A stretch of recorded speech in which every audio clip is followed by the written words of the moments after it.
Mahamaya recording studio की शानदार प्रस्तुति।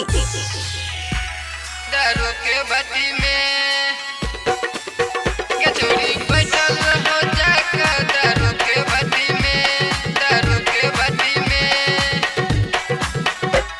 बीह मगल ही फेल छोरी जकरा चक्कर में, बीह मगल ही फेल छोरी जकरा चक्कर में, जकरा चक्कर में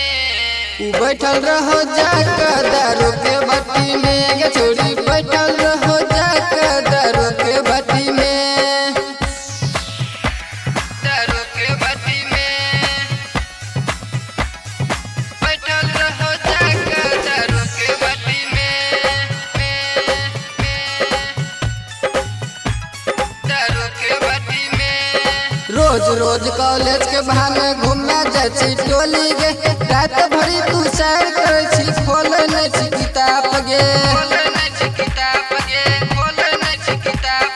रोज रोज कॉलेज के बहाने घूमे जाछी टोली गे, रात भरी तू सैर करे छी खोल नै छी किताब गे, तू जान से ज्यादा प्यार करे छी छोरा कगे,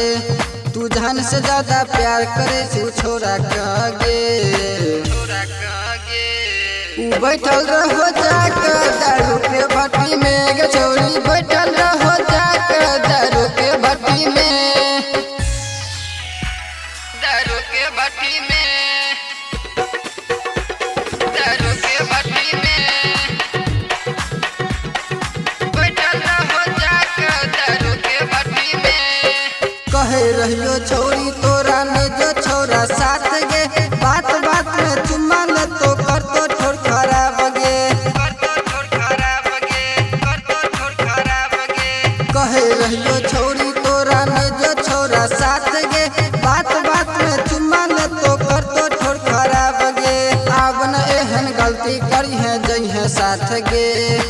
अब न एहन गलती करी है जई है साथ गे, बैठल रहो जाकर दारू के भट्टी में गे